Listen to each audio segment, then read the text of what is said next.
नमस्कार, मैं हूं अर्जुन खजूरिया और आपका स्वागत है हमारे चैनल में। आइए आपको इस वक्त की बड़ी खबर की तरफ ले चलते हैं जो आ रही है दिल्ली से।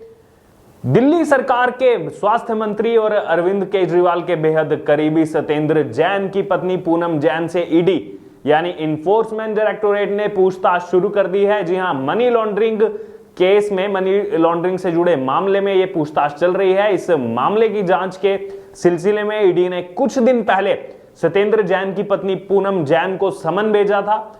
दिल्ली के स्वास्थ्य मंत्री सत्येंद्र जैन पर ईडी लगातार अपना शिकंजा कसती जा रही है और इस मनी लॉन्ड्रिंग मामले में अब सत्येंद्र जैन की पत्नी पूनम जैन भी शिकंजे में दिखाई दे रही हैं। दरअसल इस मामले में ईडी ने पूनम जैन को पूछताछ के लिए 14 जुलाई को ईडी के समक्ष पेश होने के लिए समन भेजा था, लेकिन खराब स्वास्थ्य कारणों का हवाला देते हुए पूनम जैन पूछताछ में शामिल नहीं हुई, जांच में शामिल नहीं हुई और उन्होंने आगे का वक्त मांगा था। और अब दरअसल ईडी ने कोलकाता की एक कंपनी से जुड़े मनी लॉन्ड्रिंग केस के सिलसिले में आम आदमी पार्टी के बड़े नेता सत्येंद्र जैन को 30 मई को गिरफ्तार किया था।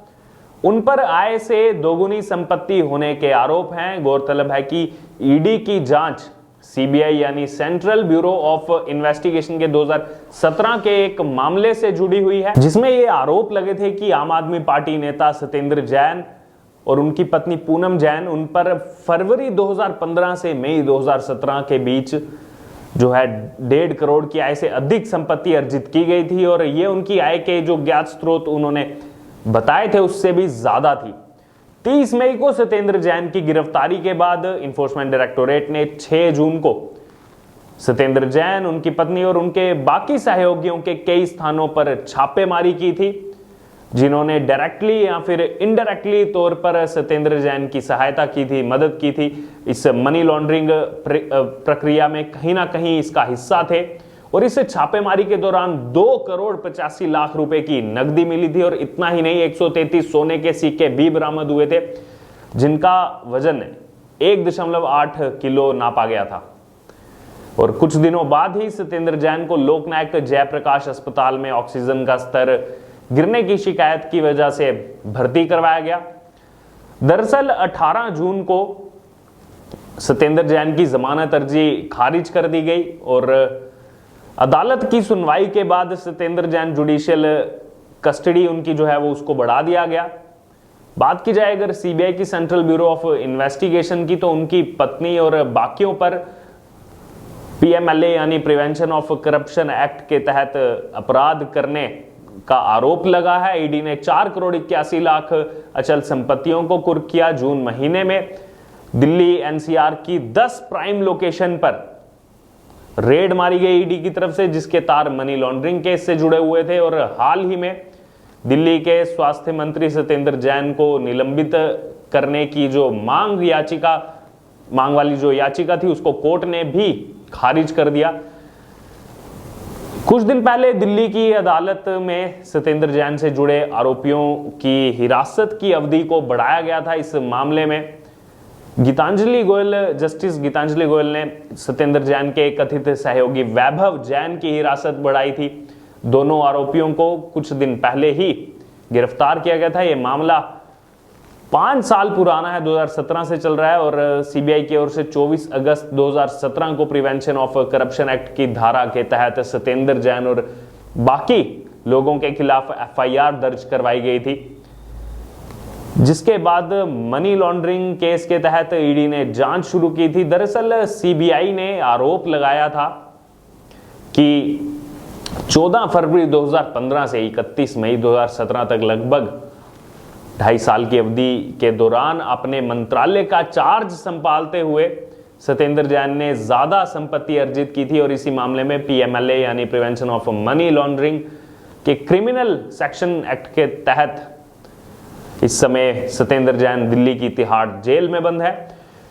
और बात की जाए अगर आम आदमी पार्टी की, तो लगातार आम आदमी पार्टी के विधायकों पर या फिर बात की जाए अरविंद केजरीवाल के करीबी नेताओं पर इस समय शिकंजा कसा हुआ है, चाहे फिर वो बात हो सत्येंद्र जैन की या फिर अमानतुल्लाह खान की। हमने देखा किस प्रकार से अमानतुल्लाह खान पर भी अब दिल्ली के उपराज्यपाल विनय कुमार सक्सेना की सहमति के बाद जांच की अनुमति दे दी गई। दरअसल अमानतुल्लाह खान पर भी इसी तरह के आरोप है कि उन्होंने जब दिल्ली वक्फ बोर्ड के अध्यक्ष रहते हुए कई ऐसी नियुक्तियां की, हजारों जो योग्य लोग थे उनको दरकिनार करते हुए अपने करीबियों को गलत तरीके से नियुक्त किया, और इसमें सरकारी संपत्ति का भी गलत तरीके से इस्तेमाल हुआ। तो यहां पर यह बताना इसीलिए जरूरी है क्योंकि आम आदमी पार्टी जो पूरे देश भर में अपनी साफ छवि का प्रचार करती फिरती है, अरविंद केजरीवाल आम आदमी पार्टी के फाउंडर, जो पूरे देश में जहां पर भी राज्य में चुनाव होते हैं वहां पर ये कहते हुए नहीं थकते कि आम आदमी पार्टी जैसी साफ छवि की पार्टी पूरे देश में कहीं नहीं है। लेकिन अब लगातार आम आदमी पार्टी के विधायकों के खिलाफ इस तरह के अगर शिकंजे कसे जा रहे हैं, चाहे फिर वो बात हो सीबीआई की या फिर ईडी की तरफ से, तो इन मामलों में लगातार आम आदमी पार्टी के नेता फंसते हुए दिखाई दे रहे हैं। इस समय जांच चल रही है सत्येंद्र जैन की पत्नी पूनम जैन से भी। तो कहीं ना कहीं ये सब लोग जो हैं वो लिप्त पाए जा रहे हैं भ्रष्टाचार के मामलों में। तो अपने आप को भ्रष्टाचार मुक्त का नारा लेकर के वोट पाने वाले अरविंद केजरीवाल इस मामले में चुप्पी साधे हुए हैं। जब विधानसभा के अंदर बात चलती है गिरफ्तारी की तो उस समय वो तंज कसते हैं भारतीय जनता पार्टी पर कि हम सबको उठा करके जेल में डाल देना चाहिए, अगला नंबर मनीष सिसोदिया का है जेल में डालने का। लेकिन उनके खुद के करीबी नेताओं के खिलाफ जब इस तरह की धाराओं के तहत केस दर्ज हैं, उस पर एक भी शब्द अरविंद केजरीवाल की तरफ से जो है नहीं बोला जाता है, और सिर्फ भारतीय जनता पार्टी पर वो इस बात का आरोप लगाते हैं कि ये हम सबको जो है गिरफ्तार करने में लगे हुए हैं। लेकिन अगर आम आदमी पार्टी की सरकार रहते हुए अपने मंत्रालय का गलत तरीके से उपयोग किया जाएगा, चाहे फिर वो सत्येंद्र जैन हो या फिर दिल्ली वक्फ बोर्ड के चेयरमैन अमानतुल्लाह खान हो, एक समय बाद उन पर कार्रवाई जरूर की जाएगी। और ऐसा नहीं है कि भारतीय जनता पार्टी की तरफ से ही आरोप लगे हैं। अगर बात की जाए अमानतुल्लाह खान की, यहां पर आम आदमी पार्टी के बड़े नेता, वो हर विवाद के समय सुर्खियों में रहते हैं, चाहे फिर वो जामिया की बात हो, जहांगीरपुरी की बात हो, या फिर बुलडोजर को लेकर के जो कार्रवाई हुई है उसमें सामने आने को लेकर के बात हो। अमानतुल्लाह खान हमेशा से विवादों में रहे हैं, उनका नाम हमेशा से जो है सामने आया है इन मामलों में। और अब सिर्फ बीजेपी ही नहीं बल्कि खुद उनके जिस बोर्ड के चेयरमैन है, दिल्ली वक्फ बोर्ड के चेयरमैन, उनके ही 7 में से 4 सदस्यों ने कंप्लेन करवाई थी जब पिछले उपराज्यपाल थे अनिल बैजल। मार्च महीने में उनके ऑफिस में जो है जाकर के अविश्वास प्रस्ताव जो है पारित किया गया और अमानतुल्लाह खान पर गलत तरीके से नियुक्ति करने, धांधली करने का आरोप उसी दिल्ली वक्फ बोर्ड ने लगाया जिससे 3 बार लगातार चुन करके अमानतुल्लाह खान आए। तो यहां पर अरविंद केजरीवाल जो लगातार बीजेपी को ही निशाना बनाते रहते हैं, किसी भी आरोप को लेकर के बीजेपी पर निशाना साधने से नहीं चूकते हैं। यहां पर जब दिल्ली वक्फ बोर्ड के सदस्यों, मेजॉरिटी ऑफ मेंबर्स की तरफ से अमानतुल्लाह खान पर इस तरह की बातें की गई, इस तरह के आरोप लगाए गए, उस पर भी अरविंद केजरीवाल ने अपनी चुप्पी अभी तक नहीं तोड़ी है। तो पूरे देश भर में अपनी साफ छवि को लेकर के चलने वाले अरविंद केजरीवाल अब सत्येंद्र जैन और अमानतुल्लाह खान पर लगातार ये जो शिकंजे कसते जा रहे हैं, इस पर चुप्पी साधे हुए हैं। और कब तक चुप रहेंगे अरविंद केजरीवाल, कब तक बाकी राज्यों में बिजली पानी को लेकर के जो है प्रचार करते रहेंगे। और ऐसा हमने देखा कि अभी कुछ दिन पहले जब गुजरात में वो गए थे, वहां पर क्योंकि कुछ समय बाद चुनाव है, वहां पर बात की जा रही थी कि आपको फ्री बिजली चाहिए या नहीं, लेकिन गुजरात के जो लोग उस समय उस हॉल में मौजूद थे, उन्होंने एक मत के साथ ना का जवाब देते हुए जोरदार जवाब दिया था अरविंद केजरीवाल को। और अब जब बिजली पानी की राजनीति नहीं चलेगी तो उसके बाद राजनीति यहां पर आम आदमी पार्टी की तरफ से चल रही है, वो है भारतीय जनता पार्टी को कोसने की राजनीति। जबकि खुद के नेता जो भ्रष्टाचार के मामलों में पूरी तरह से लिप्त हैं और ऐसे पर्याप्त सबूत मिले हैं ईडी को, सीबीआई को, कि इन मामलों में जो है केस दर्ज होने के बाद पूरी तरह से सजा के भागीदार पाए जा सकते हैं ये दोनों, चाहे फिर वो अमानतुल्लाह खान हो या फिर सत्येंद्र जैन हो।